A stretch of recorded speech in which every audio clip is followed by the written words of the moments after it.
Hello दोस्तों, पिछली class में मैंने डायरेक्ट इनडायरेक्ट के बारे में आपको बताया था कि किस प्रकार से इसके कंपटीशन में क्वेश्चन आते हैं और किस प्रकार से इनको सॉल्व करते हैं। यह बहुत ही इंपॉर्टेंट टॉपिक है, प्रत्येक कंपटीशन में यह टॉपिक जरूर आता है।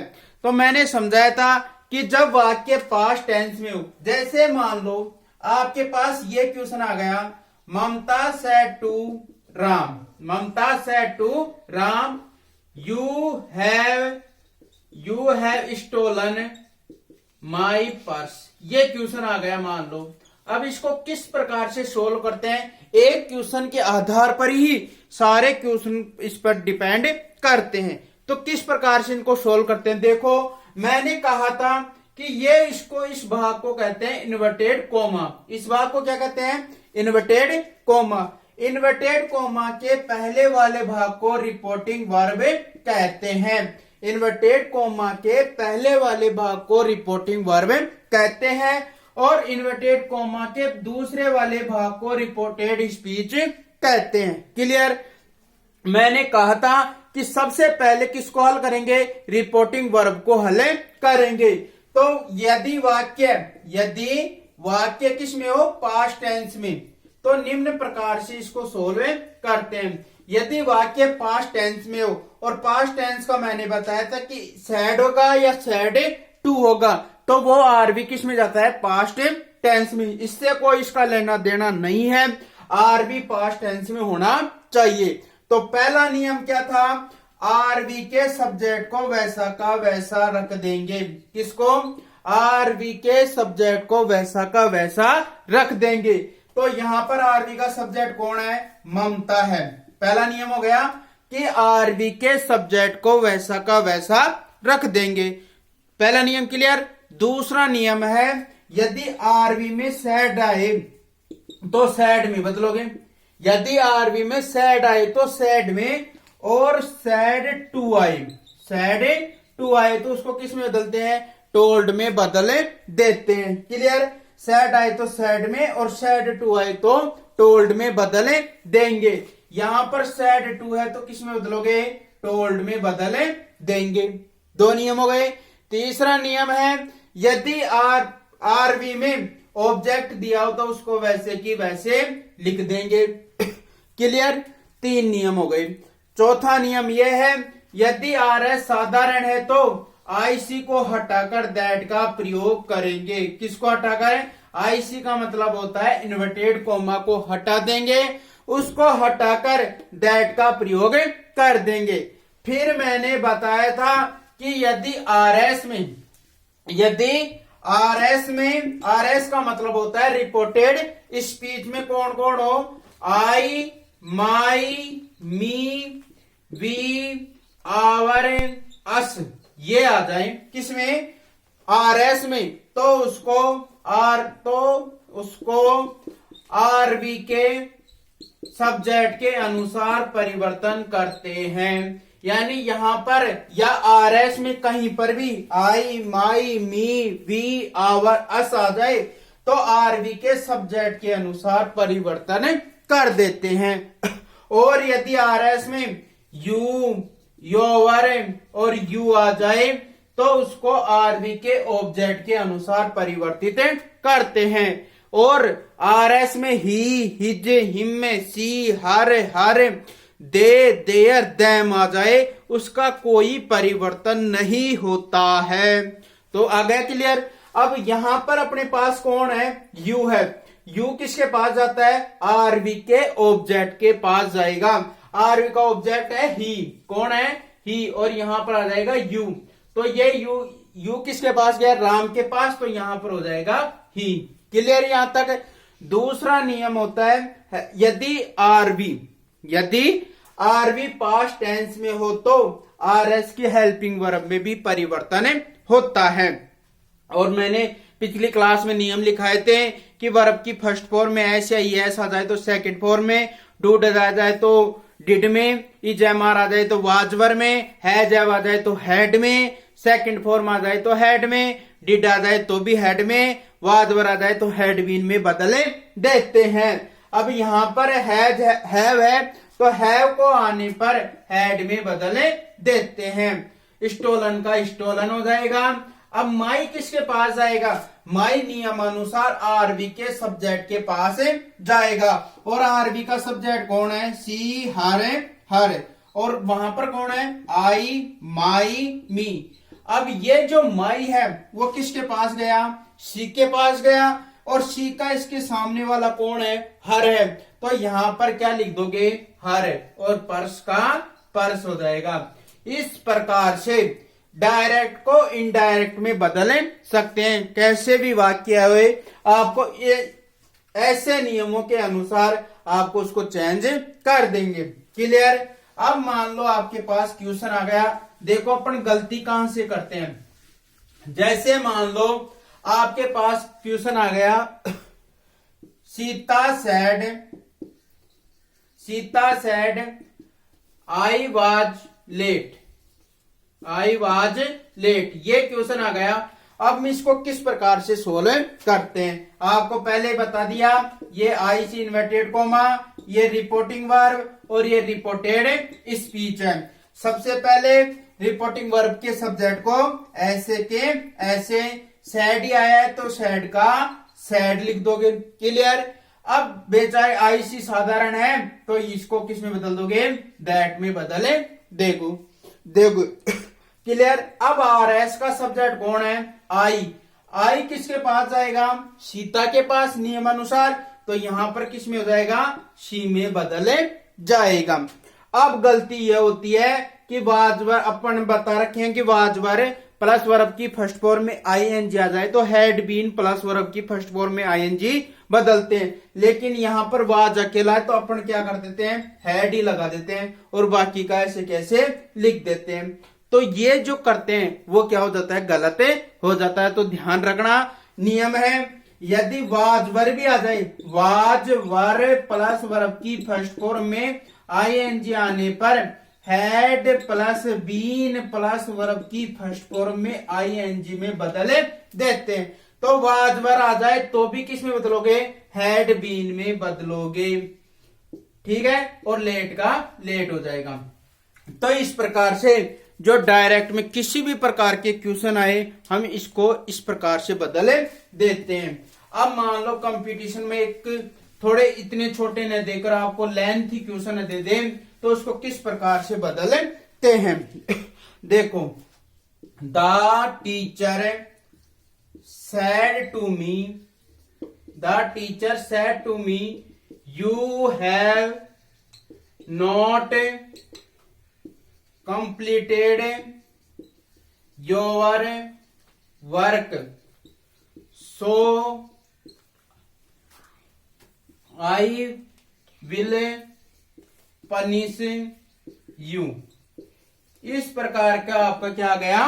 क्वेश्चन आ गया। ठीक है? अब इतना बड़ा क्वेश्चन देखकर क्या हो जाते हैं? ये तो गलत है हो जाएगा, लेकिन ये बहुत इजी है। आप नियम अनुसार इसको बहुत ही आसानी से कर सकते हैं। देखो किस प्रकार से करेंगे। ये वही आईसी है, ये वही आरबी है और ये वही क्या है? आरएस है। क्लियर? तो सबसे पहले आरबी के सब्जेक्ट को ऐसे के ऐसे रख दो, द टीचर का द टीचर। अब सेड टू आ गया तो किस में बदलोगे? टोल्ड में बदलोगे। क्लियर?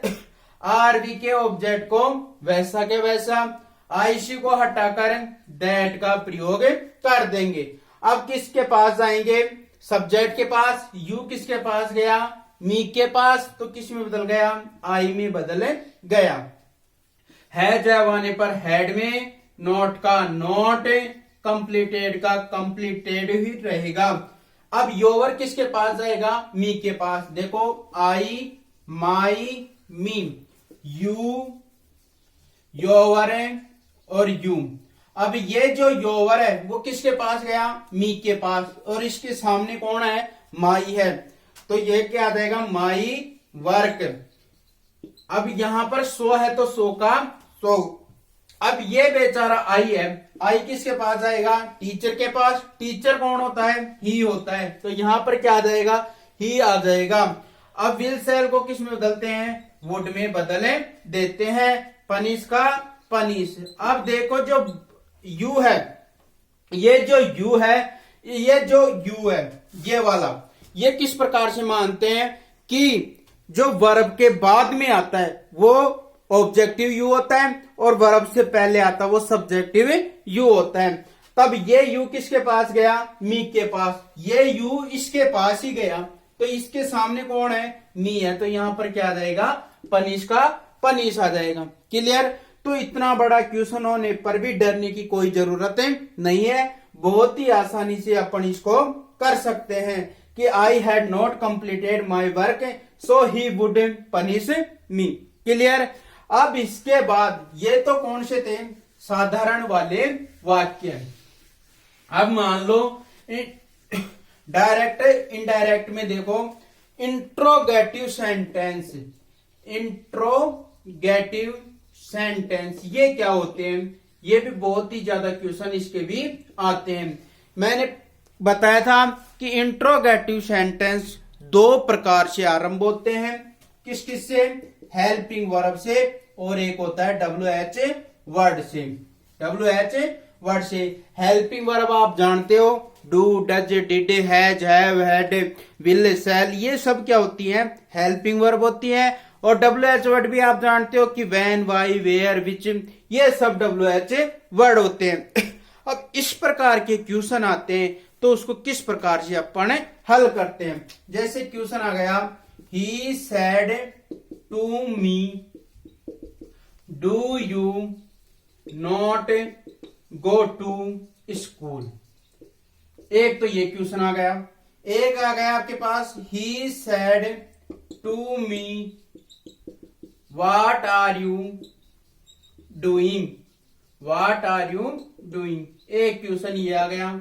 एक आ गया आपके पास, mother said to me do you want tea. ये क्वेश्चन आ गए। अब इन क्वेश्चनों को आप सोल्व कर लोगे तो सभी प्रकार के जो इंट्रोगेटिव सेंटेंस होते हैं आपको बहुत ही आसानी से इसको हल कर सकते हैं। ध्यान से देखना, मैंने कहा कि इंट्रोगेटिव सेंटेंस दो प्रकार से आरंभ होते हैं, हेल्पिंग वर्ब से और WH वर्ड से।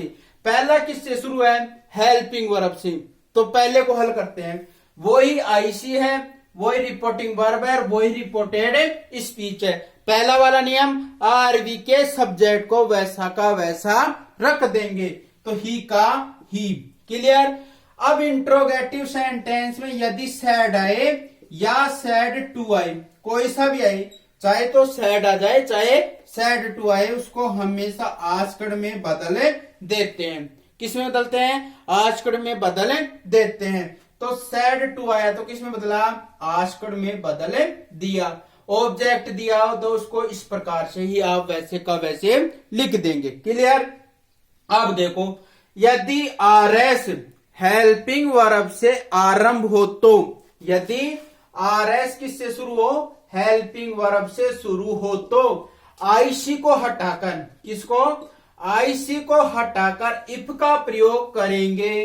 किसमें, यदि वाक्य हेल्पिंग वर्ब से आरंभ हो तो IC को हटाकर इफ का प्रयोग करेंगे। क्लियर। इफ के तुरंत बाद सब्जेक्ट का प्रयोग करेंगे। अब सब्जेक्ट कौन है, यू है, तो यू किसके पास जाएगा, मी के पास जाएगा। अब मी के पास जाएगा तो किस में बदलेगा, आई में बदले जाएगा। अब डू डज जाने पर किस में बदलते हैं, डिड में बदलते हैं, तो यहां पर क्या हो जाएगा, डिड नॉट का नॉट गो टू स्कूल। ये यहां पर क्या हो जाता है, क्लियर पूरा हो जाता है।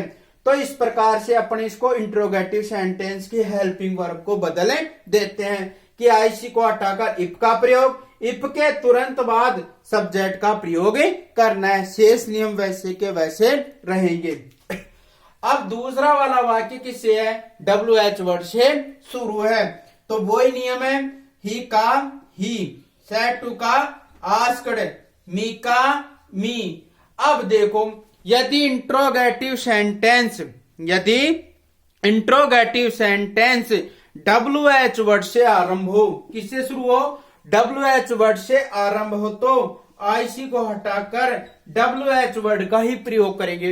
ये नियम अलग है। यदि RS WH वर्ड से आरंभ हो तो IC को हटाकर WH वर्ड का ही प्रयोग करेंगे, उसके तुरंत बाद सब्जेक्ट का प्रयोग करेंगे। अब सब्जेक्ट कौन है, यहां पर यू है, तो यू किसके पास गया, मी के पास, तो किस में बदल गया, आई में। इज एमआर आने पर वाज वर में, तो वाज हो गया, और डूइंग का डूइंग हो गया। इस प्रकार से इंट्रोगेटिव सेंटेंस को अपन आसानी से हल कर सकते हैं।